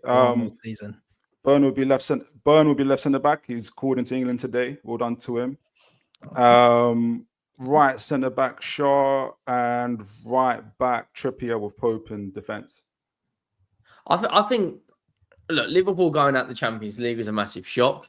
I'm not going to come on here and say I think Newcastle win, but I think it's going to be very, very close. I think it could go extra time. I mean, Newcastle are going to be through the roof up for this. They're going to be, in London on the pitch from 11 a.m., 12 p.m. right on the beers. The fans, they always travel well, but you are up against the best team in the league and the team that should still be in the Champions League right now. I don't know if Konate does play, then obviously Liverpool are already strong favourite. Konate is going to play. Yeah, he's 100% going to play. You are up against Alexander Isak. Like you're not, and he has. He has scored against you this season, hasn't he? Yeah, he scored a screamer. And then he didn't play the other game. Albeit Konate didn't play that game. It was a. I don't think Liverpool lose the final, man. I just don't think. I think as well, if this definitely is if this is Salah's last season and that, he is just going to perform in this game. You got the guys that have been there, done it. I just think they're going to be a bit too much for Newcastle. Personally, I'm just really intrigued for how Newcastle are going to set up, because if you go for that man-to-man thing that you've done in certain games this year, we'd kill you in the nice possible way, because we'll just go over the midfield, which is where I think you can beat us. Your midfield is better. I think our midfield is very good. The Newcastle midfield is better than our midfield, but defensively, I think Isak's a real problem. I was more worried that you were going to say Eddie Howe might do Isak off the left, because whoever we play at right back, if you do Isak off the left cutting inside and a Callum Wilson up front just to try and occupy a centre back, that would be a real problem. If he's up front, we can kind of just commit both centre backs on him and gamble that Harvey Barnes and Jacob Murphy I can kind of trust Robertson and whoever to handle them in a sense. Yeah, and that makes a lot of sense. Except for Isak can come off the left anyway. He doesn't, just because he's on the paper, he can come off the left. How we played when we got the 3-3 draw was typically either Hall or Livramento would push right up on the flanks, and then you'd have Murphy, Isak, and Gordon. Murphy, Isak, and Gordon get a little bit more central and overload on your centre backs. Number 8s, either Tonali or Joe Linton, or all of them at the same time, would also join in. And so it made it a lot more difficult. It made sure that Trent and Robertson at the time, they had to look after whoever. Did Trent start that game? Was it who was right back that day? It was Kwanzaa that day. It was Kwanzaa. Was it Kwanzaa? It might be Kwanzaa this day as well. Mm-hmm. I reckon you guys are going to set up how you set up against us. I think you're 5-3-2. You're not. No. I think you might. We don't need to. We set up against you because we were 2-0 up. And you had to come and attack us, and we had Botman. This is a cup final. We're not going to. You have Botman as well. You don't have Botman. No, he's injured. He's injured. That Liverpool luck. That Liverpool looked at that Liverpool black magic. We got no right back at the minute, but yeah, we're just the luckiest team going. Oh, mate! But then to counter that, Gordon's out. Like, do you know what I mean? It's always been equaled out, hasn't it? Like Gordon misses the final, but then both Bradley and Trent Alexander-Arnold are now out. And Joe Gomez. All three of our right back. Yeah, I was looking at this. Right, they've got Joe Gomez out, Bradley, and Trent Alexander-Arnold. This is on Who Scored, and it says Kanate is doubtful, but I think he'll play. Newcastle have got Botman, Hall, and Gordon missing. It says Lascelles, but he's not really first team anymore. Really and truly, the other week when Liverpool had a fully fit squad, barring Joe Gomez, and there was rumours that Isak was out, I thought, Liverpool have been lucky here. But actually, looking at it, I think it's quite. And what I would say about Newcastle as well, yes, Hall's out, but you've got Trippier and Livramento. They're really good. Like, it's not as though you're lowering the quality. Yeah. But I was looking at some mad stats. No, it's not good. Since the mid-90s, Newcastle haven't beaten Liverpool away from home or in a neutral ground. Yes. They've got like 5 or 6 results since 1995 at home against them. Yeah. But whenever they've played in neutral grounds, so finals, or away from home Newcastle, it's been 30 years since Newcastle have got a win. Is that a negative, or, and I'm going to throw this to Roberto, or could that at some point they've got to break that 30-year record? There's no better time to do it in this final, surely. Yeah, I mean, I think it's a great time. I think especially with the fact that you look at Liverpool and, as much, and I agree that there's a psychological factor they want to get into it, but you also have to admit they played, 120 minutes. I think either that can't really be understated, especially against, a top side like PSG. I think that, if Newcastle were ever going to do it, there's going to be a great opportunity, especially when you look at the fact that, like, you have, sometimes you can't wait around. Like, teams are going to get better. Manchester United is not going to be in 14th forever. They're going to get back to competing for clubs. Like this is the moment. And I think that the players and Eddie Howe should be at that level to say, all right, this is the day. Today is the day we're going to give everything on that pitch and we're going to beat Liverpool. They have to believe that. The players have to believe that. The fans have to feel it. Like, they have to go with everything. That's it. Because, Liverpool, like, again, some of them might go with the mentality like, we need to, make up for the fact that technically, we lost to PSG. We want to make up for that. But you don't know. Some players might take it and they might be a bit down. They might still be a bit emotionally, upset by the fact that that's a PSG. Sometimes you don't know. In football, you never know. And this is as good of a chance as Newcastle's going to get, for a very long time. And, they have the players this time. It's not like they made it and, they had easy, necessarily, quote unquote, they had easy competition all the way. You feel me? To the end. I feel like this is the opportunity. It's that thing, though, man. I think the worst thing that happened for Newcastle is Liverpool going out in the penalty shootout, man. I generally do, man, because I agree. I get what you're saying with the sense of, like, people feeling a bit down and that, but they've got mentality monsters like Van Dijk and Salah in that team that I just don't think they're gonna. I think they're gonna be up. For it. I would agree, but for example, like, you're looking at players who, like, again, like, we don't know if that was Salah's last time in a UCL match for Liverpool, right? Like, there are these things that we don't know, but that the players internally have in their head, right? This is where, again, it plays into the fact that we don't know where the contract situation is with Salah, right? Or Van Dijk. We don't know where their heads are at, right? It could not only be a thing where they're lamenting the fact they lost to PSG, they're also upset, frustrated, whatever you might want to be, by the fact that, hey, the contracts haven't been signed yet, right? Or the terms that Liverpool offer me aren't what I want. Like, Let's just say there's a lot of things. Yeah, underlined where I but think to Newcastle rebuttal that, could actually, but to rebuttal that, if that is the thing, then they're gonna be like, this is our last cup final for Liverpool now, because they're out of the other cups, they're out of the Champions League, they're out of the FA Cup, so this is the only cup final they're gonna play now for Premier Liverpool League. again. Premier League ain't a cup final though, and But it's a cup. It's a cup. It's the best cup, isn't it? But no, yeah, I know. But they're gonna look at it up. I'm talking about the day, like the actual day, the moment, the cup final. If Liverpool, if Van Dijk ain't signing, example, and Salah, they're gonna look at it on the day and be like, "This is our last cup final for Liverpool."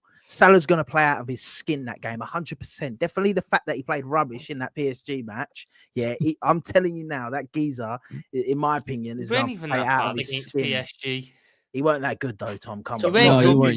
Don't do that. You weren't as bad as bro. It was. Come on, it was a bit dead, bro. Like compared to what we've seen this season. Yeah, it wasn't his best performance of the season. But if Kvaratskhelia hadn't cleared it off the line, Mohamed Salah scores the winner as we go through to the quarters. Like you have moments. And if Will should be a bike. You need to look at the other players in that attack. Like I'm worried about who we're going to start up front on Sunday. I don't like it. Darwizzy, wow, yes. Get in. Well done. 1-0 Newcastle. I'd rather not. I'd rather play with 10 than play Nunes up front. You'd rather give Newcastle the goal than play Darwin. I would rather just not. Like, are you allowed to just play with 10 men? I would rather just play with 10 men than have to start Nunes at Wembley in a cup. You beat Newcastle with 10 men last time, didn't you? Surely you start Gakpo now. He's come back. He played that bit of game. You've got to start Gakpo. Gakpo looked so injured against PSG. He looked so... What's your front three going to be? Most likely it'll be Salah, Diaz, Jota, because that's worked so well. Tom, I was going to ask... put Jota in. Yeah. What are you whining about? I was going to ask you about that. Jota runs like he's got weight tied around his bollocks at the minute. He's got no pace anymore. Tom, I was going to ask you because I was reviewing our last two games, and it's always Liverpool hitting us on the flanks and then doing the cutbacks. Like the majority of goals you score against us is that, which is frustrating. But what helps is that you got Trent typically getting the ball over to Salah. It's not just Trent. I know that other players can do it.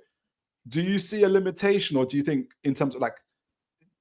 Do you still see Liverpool being able to do the same thing, or do you think it's going to be a little bit different? It might not be. It won't be Trent, obviously. He's not injured, but we'll do it down the left, because I think when we beat you 2-0 earlier, like a couple of weeks ago, it was mainly down the left that we were doing it. And when it got to the right, I know Trent played that game, but we didn't really use him in the same way. Yeah, when it was going down the right, Salah was picking it up deeper and carrying it to the edge of the box, and then deciding what he wants us to do with it.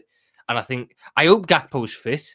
Because if Gakpo's fit, I want Gakpo on the left to run off the shoulder of Trippier. Not Diaz. Because I don't like Diaz. I've never liked. I played Diaz up front. I played Diaz up front because I don't like any of my strikers, but I don't like Diaz as a footballer.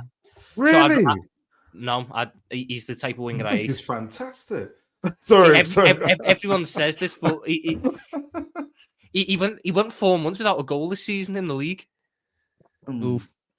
Like Lamine Yamal, though. Lamine Yamal still. Yeah, but Lamine Yamal is 17. Luis Diaz is 28. Yeah, that's not great, is it? Yeah. Yep. He's supposed to be. Luis Diaz is supposed to be in his prime, and he went from September to December without getting a goal, and he was playing up front. We moved him up front for half of it.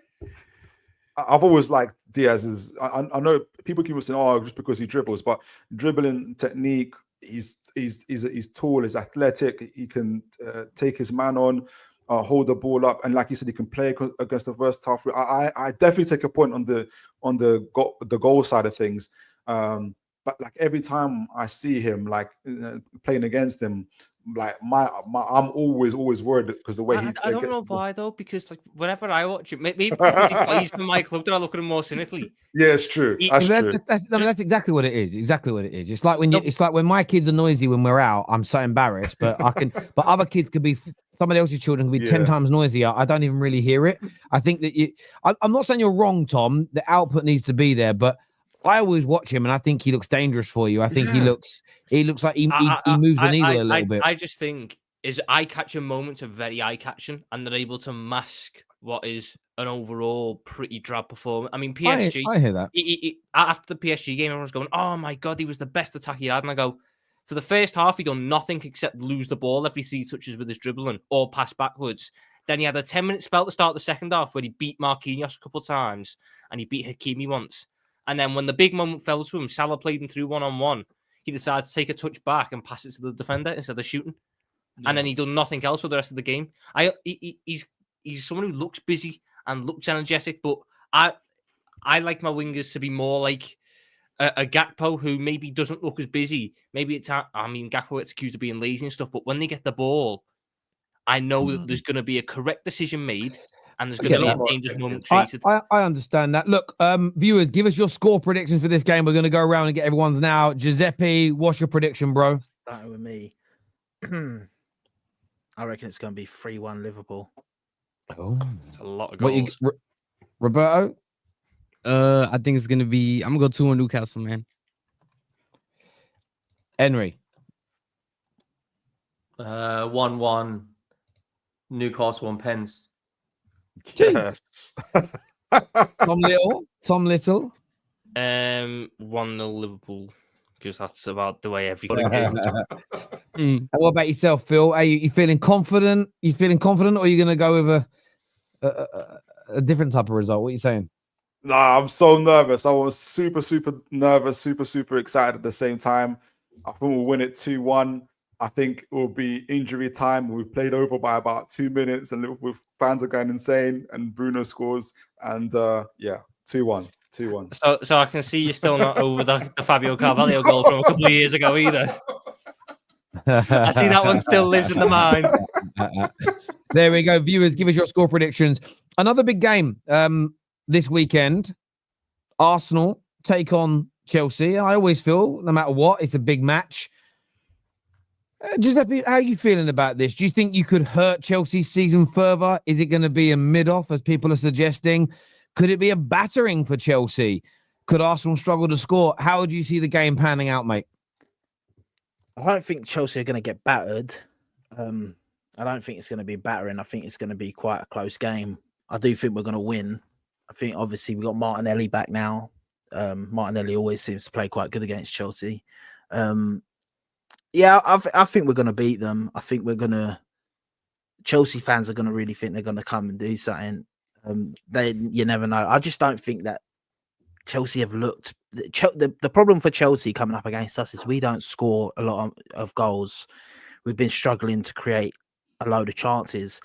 But their worst position, their worst part is their defense, mate. And that's the problem. That you don't want to come up against us with your weakness being your defense right now, because you'll give us the chances and then we'll end up converting a few. So I think we're going to win. If they had teams that have a solid back line and a solid defensively are the more ones that I'm fearing right now, with us not having an attack. Their attack can be what it is. That don't actually scare me, because I have faith in my defense and midfield that they're going to do what they need to do. Definitely against Chelsea, we've got quite a few players that always get up for these Chelsea games. Gabriel being one. Declan Rice loves playing against Chelsea. So yeah, listen, I think it's going to be a good game. I think it's actually going to be quite an entertaining game. I think it's going to be one of them ones that's not entertaining in the sense of 4-3 result, but I think it's going to be two teams going for each other. But I think we'll come out on top personally. I think it's got. I think it will be for the majority. I think it will be like Man United Arsenal on Sunday in the second half. I think there'll be openings. I think there'll be chances. Roberto, obviously you're a Chelsea fan. You said it to us backstage before we went live. This is going to be shit. It's going to be a mid-off.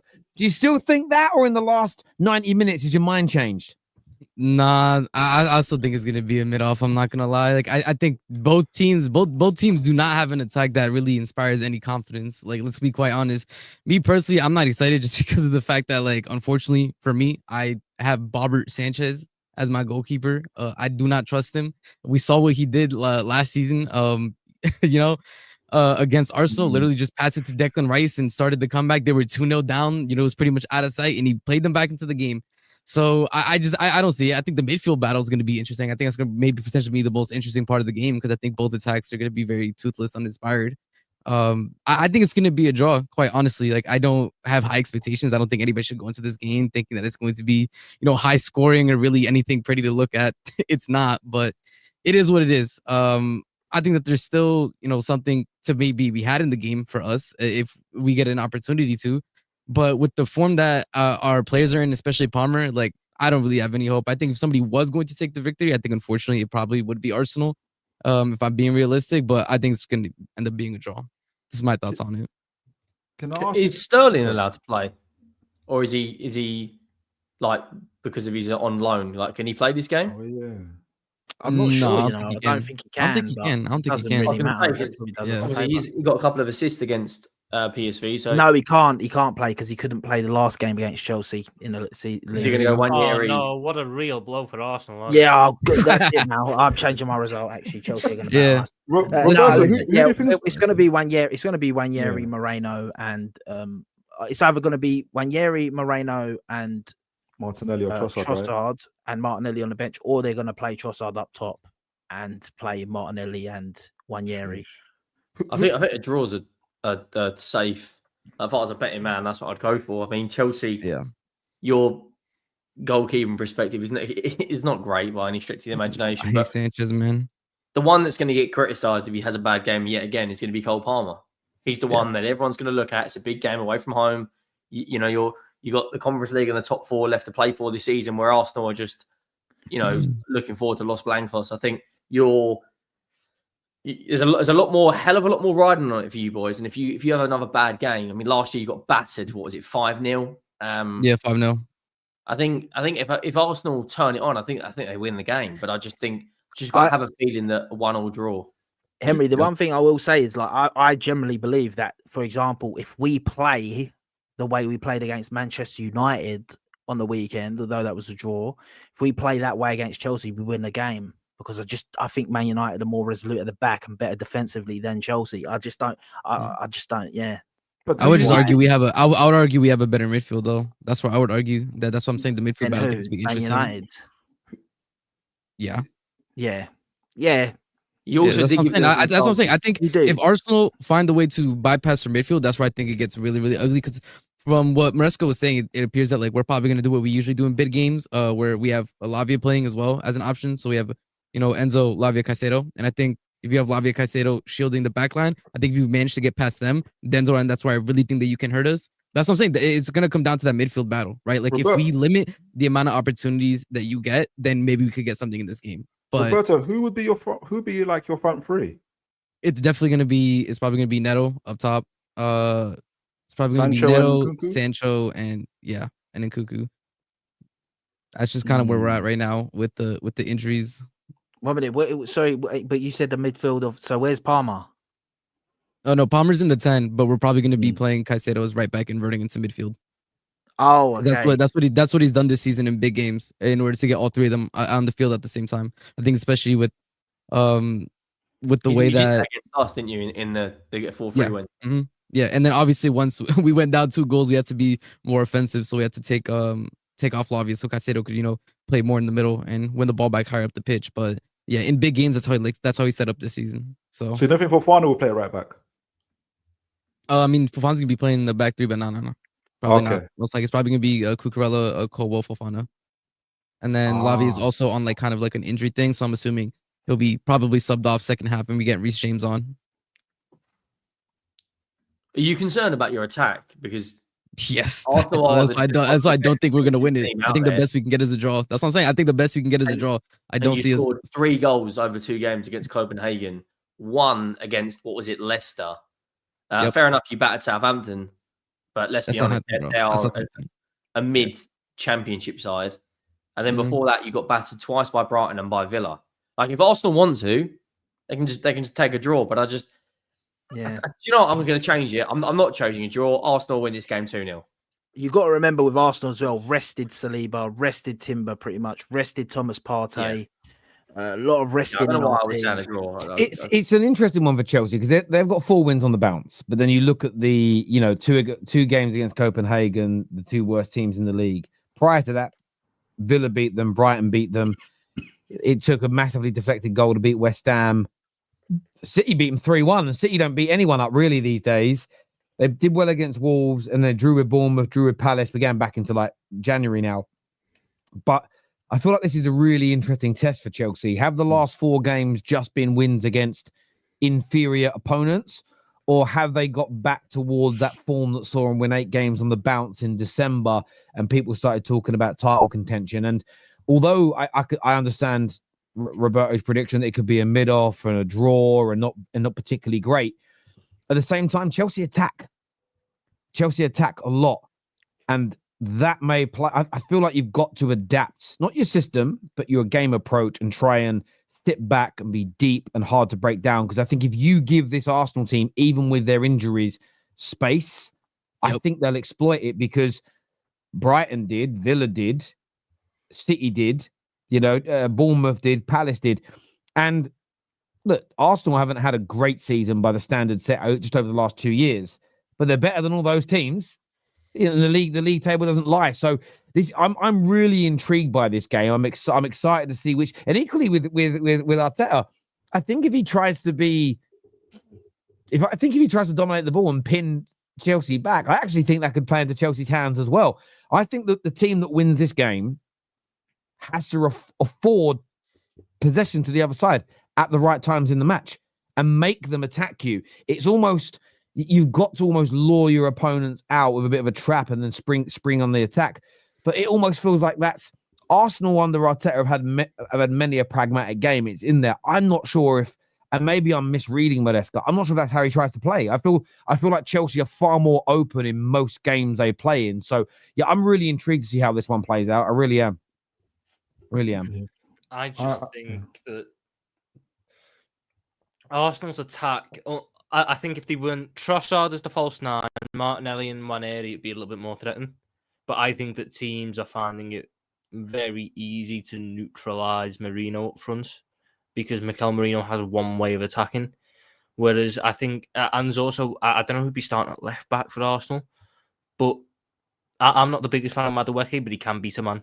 If it's Calafiori at left back, he's injured, bro. Oh, is Madueke injured? They got Sancho. They got Sancho on that side. There's a reason. There's a reason I told you that we're playing Neto up top, Sancho and Kuku. But you know what though? I would genuinely then go Neto on the right though. I think that is the one area that Arsenal plays the 9 man though. Who plays up front? So then who plays up front? That's my question. Yeah, who would play up front? Because we loaned out Felix, so we don't have we don't have a backup 10. Isn't Kunku fit? I know he's not perfect, but he's better than nothing. No, and Kuku is, yeah. So then he doesn't like playing against big centre backs. He really doesn't like. What you got to understand is that Chelsea don't have any way of breaking through that centre back partnership with any forward they've got. They've got no one who's going to cause that centre back partnership problems. But that's why what Terry was saying earlier about if Chelsea give Arsenal the ball and counter, because Arsenal will push up on that back line. If Chelsea can isolate the back three and get net and just soak up the pressure, get the ball up to Nkunku or Neto or Sancho's got the pace. But it's who the matchups are going to be against. So if Neto's receiving the ball on the counter, he's going to be up against Saliba and Gabriel, who are two of the best centre backs. Whereas if he's on the right, he's going to be up against Calafiori. Calafiori is horrendous in 1v1s at the minute. Or Skelly. If it's Skelly, it's a little bit more difficult. But that is the area where, unless Neto pulls out wide, I think it will be Skelly. If it's Skelly, it's more difficult, but it's still the area in that back line where you can get at Arsenal. Because Skelly is a little bit more, he's still young, he's still got them occasional moments of over-aggressiveness and over-eagerness where he'll jump out. And he suspended Skelly. Didn't he get a red card? That was time ago now. Yeah, he missed the Nottingham Forest game. Yeah, it was West Ham. Okay. He played against United, didn't he? Yeah. Okay. Yeah. Of course. So I just think Chelsea needs to look at it that they can match up midfield wise pretty well. I think midfield wise, that's probably the area where they've got the most quality, and it'll kind of neutralize each other in the midfield.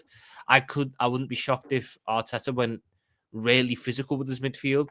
And you saw Merino come on in midfield at one point because he's thinking, if I'm not going to let them get time on the ball, I want to be hitting them with the physicality, with the height that we've got, and try and dominate them in that way. But you need to look at Chelsea and go, right, where can we hit this Arsenal team? There's spacing behind the fullbacks on the counter-attack. What you don't want to do then is play Sancho and Nkunku out wide, because neither of them two are quick enough or have the instincts to exploit spacing behind fullbacks on the counter attack. Yeah, What you need to do is play your guy who can do that, which is Neto. Well, the way that it works is like we play Neto in the 9, and he's kind of like the target man, especially when we're on counters. But he drifts to the right, like they interchange obviously because he's more naturally a winger, so he will find himself in those positions that you're speaking about. It's not about the drifting. It's not about will he find himself out wide. It's about who's gonna go with him out wide, because Arsenal will defend man to man on counter attack. It's most likely Palmer. Palmer's the one that kind of follows him into those spaces. I mean, it's on the left hand side. I mean, the Arsenal defender follow Neto out wide, so Arsenal will defend in a bit of a man to man on the counter attack, at least with their back line. If Neto is in the middle, that means either Gabriel or Saliba is following him. Those two will just physically bully him if the ball gets played into him. He cannot hold it up against those two. I don't think Nkunku can either. But Nkunku, if they want to follow Neto as he's playing out wide and then give us more space through the middle, like I don't know what to say. That then, I'm sure Mariska's thought about that. But it's not going to be. Neto's going to be dragging players out of position because he's going to go all the way to like the byline. Like that's the way that, like he's going to try to get to But it's utterly pointless if the moment Neto gets the ball, the centre back's on him and just straight into him, wins it back anyway. Unless the plan on Chelsea's counter-attacks is going to be Pedro Neto is our decoy. He's going to go run out wide, and we are not going to give him the ball, and we're going to hope that either Gabriel or Saliba follows him out wide, and in that space that's created, we'll go attack with Sancho or Nkunku or Palmer. Can you see why Can you see where the lack of fear is in the case of it's Sancho attacking the space, or it's Nkunku attacking the space. Whereas I agree that there's a lack of fear there, but I think it's one of those things where like even if that is the case, you do not want to be giving us a volume of opportunities. I think if you start giving us a volume of opportunities, I think that's where the issue arises. Like if you're going to constantly let Neto, that's like if you're going to constantly let Neto get drag you out of position and open up a space, even if it is a Sancho, even if it's an Nkunku, like they only need to be right one time for them to and Palmer's going to start scoring again at some point, so I agree. Boys, what's your score predictions for this game? Viewers, we'd love to hear from you as well on that. I'm going to start with Toon Tactics first of all. Arsenal versus Chelsea, Super Sunday. What are you saying? Do you know, I thought I had my mind made up, and then you guys, I'll stay to it. I'll just say 2-0 Arsenal. I was going to change the other way. Ooh, that's interesting. That's a big swing from 2-0 Arsenal to 2-0 Chelsea. No. It's still 2-0 Arsenal. Sorry, 2-0 Arsenal. It's always going to be 2-0 Arsenal, but I was going to go 1-1, but it's 2-0 Arsenal. Right. Okay. Yeah. Tom? What you were going to go for, I am going to go for 1-1. I just think that both teams will get one, but I think you'll end up very much like that United Arsenal second half. You'll watch the last 20 minutes of that game and go, why are you all so bad at finishing? Why can none of you score? In fairness to Man United, I wouldn't even call that bad. David Raya made some world-class saves. Yeah. Like I would say that, like the Maz and Xerxes ones, like for a defender taking that shot and the flick, he couldn't do much with it. And even Bruno's, he was just coming onto it from the wrong side, like in fairness. But yeah, if something that hasn't been spoken about that game as well is that tackle from Declan Rice. That slide tackle in the box from Declan Rice. I know the touch wasn't good from Rasmus. That is a striker who has absolutely the technique was good. The technique was good, yeah. No confidence in himself. You know what's really interesting again as well? When Declan Rice made the tackle, my first thought was, "Oh, great, a penalty!" Because I just normally when you tackle like that, it's weird that the rule in football's changed though. Because when I was younger, growing up, it didn't matter if you won the ball, you couldn't make side tackles from behind. It was against the rules. But there we go. What you going with score wise? Henry talks Arsenal. As I'm an Arsenal fan, I'm going to go 2-0. I was actually going to go a draw, but I just think with Chelsea's attack and not being great, Palmer out of form, and how strongly Arsenal are in defense. Yeah, I think 2-0. I think Wanyeri will score both goals as well. And I think, if Chelsea lose and the teams around them win. Oh, that would really hurt Jason Cundy, wouldn't it? Can you imagine? Oh, that'd be hilarious. Roberto, what you going with, brother? I think I'm going with what I said initially. So I think it's going to be a 1-1. I think it's going to be a draw. I think both teams are going to get chances, but I think it's going to be frustrating for both teams. I don't think any team is going to leave happy. I think both are going to say, oh, we had our chance to do this. We had our chance to do this. If we didn't make this one mistake, then maybe, et cetera, et cetera. Like, I think it's going to be 1-1. Giuseppe? Yeah, 2-0 Arsenal. I I think that, I think there's a worldie coming from Wanyeri in this game. I'm not going to say he's going to score both of them, but I think he's going to score absolute banger against these guys. Stuff like this happens when you have your old players talk as well. The real variety. We've got 2-1-1s and 3 2-0s. Is anyone going to go for 1-0? All right, do you know what? I might. You're making me want to go 3-0. Like, 2-0. Out the box. You know what though? When ex-players go on the way Jason Cundy's gone on, the football gods look at that. The football gods, they do. My previews for both this game and the Carabao Cup final come out tomorrow on the Football Terrace. So keep your eyes open on the platform at that point. Did you go 2-0 or 1-1? Can we expect it? The 5-score predictions that we just given? All will be revealed tomorrow, young Thomas. I'm not burning the content. I'm not burning the content. Do you know what I mean? I've already recorded it, so I'm not going to change my mind. Viewers, I want to thank. Hang on, we've got a few super chats here. First one says, problem with Arteta is he thinks he's Pep. That's lazy and rubbish. And the same guy will probably tweet tomorrow going after the Chelsea game on Sunday and say, "Oh, he was Mourinho. He thinks he's Mourinho. He thinks he's Arsene Wenger. He thinks he's Simeone." Spanish guy named Robert instead of Roberto is sus. I agree. Who is that? Who is that about? Sanchez. Robert Sanchez. Oh, right. Yeah. I never thought about that. Never I agree, man. Spanish. You'd never put him as Spanish. If you No. showed someone a picture, It's true though. guess where this guy's from. If you met a French person, they're like, "What's your name?" And he says Dave rather than David. I don't fucking know. That's not right, is it? Yeah. No, I hear you. It's like a dog meowing. It doesn't sound right. It's very true. Yep. That doesn't mean Arsenal don't have better ones than Heaven and Cheeto in the background. Oh, that's Yes, earlier. well, I think what people are like with academy players, you know the term generational? I feel like people don't understand what that term actually means. Generational players come around once in a generation. Teams will not have 5 or 6 generational players every couple of years in their academy. They are every now and then you get a bit of a class of 92, and that's why it was so special, because you had Giggs and Scholes and Beckham who were all of that talent. But yes, I hear what you mean. It's Chelsea trying to opt out of the Sancho deal. Nari's yours. Listen, I'm not even against that. I've heard a rumor. I was speaking to a journalist that there's comments that United could get between 15 to 18 million if they pull out of the deal. So Chelsea will save some money.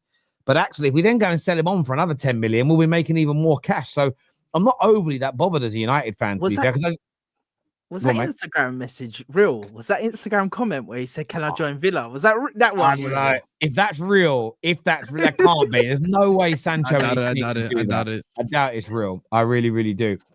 Look, I want to thank everyone who's tuned in to the Top 6 show. I want to thank Toon Tactics, Tom Little, Henry Talks Football, Roberto, not Robert, but Roberto, and Giuseppe for coming on the show today. This is going to redirect you to Hassam's channel, so go and support him. Go and please make sure you are subscribing as well. But until next time, people, take care of yourselves. Goodbye, God bless, and we'll see you all again very, very soon. Peace.